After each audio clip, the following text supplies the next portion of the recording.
Herkese salam. Bu videoda diyafant təhlillərlə bağlı 4 ədəd sualın həllinə baxacağıq. Maraqlı suallara, gəlin keçək suallara. Deməli, birinci suala baxaq. 1990x çıxılsın 1989y bərabərdir 1991 tənliyinin tam həllini tapın. 1990x-ı tək saxlasaq, 1990x bərabərdir 1989y digər tərəfə atılanda olur 1989y üstəgəl 1991. Aha. İndi y tam ədəd olmaq şərti ilə x də tam ədəd olmalıdır. Bu nə deməkdir? O deməkdir ki, bu ifadə 1990-a tam bölünməlidir ki, x tam ədəd alınsın. Y də tam ədəd olmalıdır. Yəni, bu ifadə 1990-a bölünmədə 0 qalıq verir. Yəni, 1989y üstəgəl 1991 belə yazaq. 1990-da 0 qalıq verir. Yəni, müqayisəlidir 0 mod 1990. İndi 1989-un 1990-a bölünməsindən alınan qalıq mənfi 1-ə bərabərdir. Mənfi 1 vurulsun y üstəgəl 1991-in 1990-a bölünməsindən alınan qalıq 1-ə bərabərdir. Müqayisəlidir 0 mod 1990. İndi mənfi y digər tərəfə atsaq, olacaq 1 müqayisəlidir y. Buradan da y müqayisəlidir 1 mod 1990. Yəni, x-in tam ədəd alınması üçün y 1990-a bölünmədə 1 qalıq verməlidir. İndi buna aid bir neçə tam həll göstərmək olar. Məsələn, nümunə çəkək, y bərabərdir 1. 1990-a bölünmədə 1 qalıq verir. 1990x bərabərdir 1989 üstəgəl 1991. Bunun əvəzinə yazmaq olar 1990-1. Bunun da əvəzinə 1990 üstəgəl 1. Bunlar islah gedir. Bu da 1990-a tam bölünür. Bu da. Deməli, ümumi cəmdə 1990-a tam bölünəcək. Digər nümunələrdə də göstərmək olar. Yəni, bunun sonsuz sayda tam həlli var. Məsələn, y bərabərdir ümumi düstur olacaq. Y bərabərdir 1990k üstəgəl 1. Burada k daxildir, tam ədəd. Yəni, y-in bu bərabərliyi ödəyən istənilən qiymətində, istənilən tam qiymətində x da tam ədəd olacaq. İkinci suala baxaq. A və B iki müsbət tam ədəd olmaqla bu bərabərliyi ödənir. A kvadrat plus B kvadrat ifadəsinin qiymətini tapın. Burada bərabərliyi yenidən yazaq. Bərabərlikdə hər iki tərəfi 33-ə vurmaq olar. Çünki baxın 11, 3, 11 vur 3. 33-ə vursaq, bərabərlikdə kəsir qalmayacaq. 33-ə vursaq hər tərəfi olacaq bu 3A üstəgəl 11B bərabərdir 17. İndi A və B-ni müsbət tam ədədlər vermişdi. Əgər B bərabər 1 olsa, 3A bərabər olacaq 6-ya, A da bərabər olacaq 2-yə. Amma B 2 olanda artıq bu hissə 17-dən böyük olur. Onda 3A da mənfi ədəd olur. Lakin 3A mənfi ədəd olanda A da mənfi olur. A və B müsbət olduğuna görə bunu götürə bilmərik. Yəni 2 və 2-dən böyük hallar götürülməyəcək. Onda bir hal qalır. A bərabər 2, B bərabər 1. A kvadrat plus B kvadrat cəmi soruşur. A kvadrat üstəgəl B kvadrat da bərabərdir 2-nin kvadratı üstəgəl 1-in kvadratı. Yəni 4 üstəgəl 1, 5. Cavabımız 5-dir. Bu suala baxaq. X bölü 3 üstəgəl 14 bölü y bərabərdir 3 tənliyinin müsbət tam həllərini tapın. Biz burada kəsirdən qurtulmaq məqsədi ilə hər tərəfə 3y vuraq. Tənliyi yenidən yazaq. Hər tərəfə 3y vuranda xy üstəgəl 14 vurulsun 3 bərabərdir 3 vurulsun 3y. Yəni xy üstəgəl 42 bərabərdir 9y. Xy digər tərəfə atsaq 9y çıxılsın xy bərabərdir 42-yə. Yəni y mötərizə xaricdən çıxarsaq yazaq 9 çıx y bərabərdir 42. Burada bilirik ki y müsbət ədəddir, şərtli ilə verilir, müsbət tam ədəddir. Onda 9 çıx x da müsbət tam ədəd olmalıdır. Hallara baxaq. Məsələn, ola bilər 1 42, 2 21, 3 14, 6, 7. İndi geriye gedirik. 7, 6, 14, 3, 21, 2, 42, 1.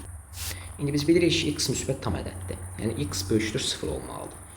Hər tərəfi mənfiyə vursaq, mənfi x kiçikdir 0 olacaq. Hər tərəfin üstünə 9 gələk, 9 çıx x kiçikdir 9 olacaq. Yəni bu mötərizədəki ifadə 9-dan kiçik olmalıdır. Onda 9 və 9-dan böyük halları kənara qoymalıyıq. Baxaq, məsələn bu halda 42 9-dan böyüdür, 21 9-dan böyüdür, 14 9-dan böyüdür. Burada artıq digər bütün həlləri götürəcək. Yəni bütün tam həlləri saysaq, deyəcək 6, 7, yx ardıcıllığı nə yazırıq burada? Hətta gəlin biz burada 9 çıx x-a qiymətlər vermişdik. Ona əsasən, məsələn 9 çıx x 7 olanda x 2 olur. 9 çıx x 6 olanda x 3 olur. 9 çıx x 3 olanda x 6 olur. 2 olanda 7 olur. 1 olanda 8 olur. Yəni bunu ödəyən x, y cütlükləri olur. 2, 6, 3, 7, 6, 14, 7, 21, 8, 42'dir. Növbəti suala keçək. Maraqlı sualda P-nin elə sadə qiymətlərini tapın ki, bu tənliyin 2 tam həlli olsun. Burada bu mənfiləri digər tərəfə ataq. Onda x kvadrat bərabərdir px üstəgəl 580p və p-ni mötərizə xaricində çıxaraq x kvadrat bərabərdir p vurulsun x üstəgəl 580. Bu ifadə tam kvadrat ifadə olduğuna görə bu o deməkdir ki, indi burada p vuruğu varsa, burada da p vuruğu olmalıdır. Çünki tam kvadrat bir ifadədə sadə vuruqlara ayrılış formasını yazsaq, onda hər bir sadə vuruqdan cüt sayda olmalıdır. İndi p sadə olduğuna görə bu p-dən burada da olmalıdır. İndi burada tək sayda olacaq. Artıq mötərizənin daxilində x plus 580 ifadəsinin daxilində tək sayda p vuruğu olacaq. Çünki tək sayda p vuruğu vurulsun hansısa ifadə, vurulsun p. Tək sayda olduğuna görə p-yə vuranda artıq cüt sayda olacaq. Məsələn, 2k plus 1 sayda p varsa, p də əlavə olunur, olur 2k plus 2. Yəni cüt sayda olur. İndi bizə fərqi yoxdur, burada neçə dənə p vuruğu var. Əsas odur ki, bu ifadənin daxilində p vuruğu var. Yəni, ifadəmiz p-yə tam bölünür. Yazaq, x plus 580 p-yə tam bölünməlidir. P vurulsun k yazaq. K burada tamdır. İndi biz bilirik ki, bu p vuruğu 2 dənə və daha çoxdur. Onda bu o deməkdir ki, x kvadratın daxilində cüt sayda p vuruğu var. Yəni, x-in daxilində p vuruğu var. Yəni, x ədədimiz p-yə tam bölünür deməkdir. İndi baxsaq, burada x p-yə tam bölünəcək. P vurulsun k da p-yə tam bölünəcək. Onda 580 də p-yə tam bölünməlidir. 580 sadə vuruqlara ayıraq. 580 bərabərdir 29 vurulsun 20'dir. Yəni 29 vurulsun 2 üstü 2 vurulsun 5 üstü 1. Deməli 3 hal mövcuddur. P sadə ədədimiz bunlardan birinə bərabər olacaq. Halları yazaq. Birinci hal p bərabərdir 29. İkinci hal p bərabərdir 2. Üçüncü halda p bərabərdir 5. Hər bir halı yoxlayaq. P bərabər 29 olanda tənliyi çevrilir. X kvadrat çıxılsın 29x çıxılsın 580 vurulsun 29 bərabərdir 0. Burada diskriminant tapsaq 29'un kvadratı üstə gəl 4 vur. 580'i 29 vur 20 kimi yazaq vurulsun 29 bərabərdir 29'un kvadratı üstə gəl 29'un kvadratı vur 80. Bu da bərabərdir 81 vur 29'un kvadratı. Yəni 9 vurulsun 29'un kvadratı. X-i tapaq. X bərabərdir 29 plus minus diskriminant nədir? 3 vurulsun 29'dur. Daha doğrusu 9 vurulsun 29 üzrlü sayın. 9 vurulsun 29'un kvadratı olduğuna görə diskriminantın kök altısı 9 vurulsun 29 olacaq. Bölünsün 2.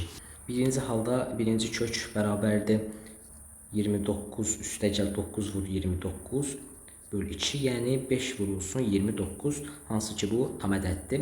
İkinci kök bərabərdir 29 çıxılsın 9 vur 29 böl 2, yəni -4 vur 29, hansı ki bu da tam ədəddir. İkinci hala baxaq, p bərabərdir 2. Yəni x kvadrat çıx 2x çıxılsın 580 vurulsun 2 bərabərdir 0. Buradan diskriminant bərabərdir 4 üstəgəl 8 vurulsun 580. 4-ü mötərizə xaricinə çıxaraq 4 vurulsun 2 vur 580 üstəgəl 1 bərabərdir 4 vurulsun 1161. 1161 ədəd 9-a tam bölünür. 4 vurulsun 9 vurulsun 129 bərabərdir 4 vur 9 vur 3 vur 43. Burada görürük ki, diskriminantımız tam kvadratda deyil. Çünki 4 tam kvadratdır, 9 tam kvadratdır. Lakin 3 vur 43 tam kvadrat deyil. Onda p bərabərdir 2 halında bu şərt ödənməməlidir. Çünki diskriminant tam kvadrat deyilsə, onun kök altısı irrasional olacaq. İrrasionalın üstünə hansısa bir rasional ədəd gələndə, yaxud həmin ədədi hansısa bir rasional ədədə böləndə, yenə irrasional ədəd alınacaq. Üçüncü hala baxaq, p bərabərdir 5. X kvadrat çıxılsın 5x, çıxılsın 580, vurulsun 5 bərabər 0. Diskriminant bərabər olacaq 5-in kvadratı üstəgəl 4 vur 580 vur 5 bərabər 5-in kvadratı mötərizə xaricinə çıxaraq 1 üstəgəl 4 vurulsun 116 yox 4 vurulsun 116 düzdür bərabərdir 5-in kvadratı vurulsun 464 üstəgəl 1. Yəni 5-in kvadratı vurulsun 465 bərabərdir. Hətta heç daha da vurğulara ayırmağa ehtiyac yoxdur. 5-in kvadratı tam kvadrat bir ədəddir. Lakin 465-in daxilində 5 vurğu var. Sonu 5 ilə bitir. 5-ə tam bölünürsə 25-ə də tam bölünməlidir, əgər tam kvadrat olsaydı. Lakin 25-ə tam bölünmür deyə tam kvadrat deyil. Onda bu ifadə də tam kvadrat deyil. Onda p bərabərdir 5 halı da mümkün deyil. Yerdə sadəcə p bərabərdir 29 halı qalır. Onda p-nin yeganə qiyməti, bu tənliyi ödəyən yeganə qiyməti p bərabərdir 29 olur. Bu qədər. Ümid edirəm bu 4 maraqlı diafant tənliyin izahı sizlər üçün faydalı olar. Sağ olun.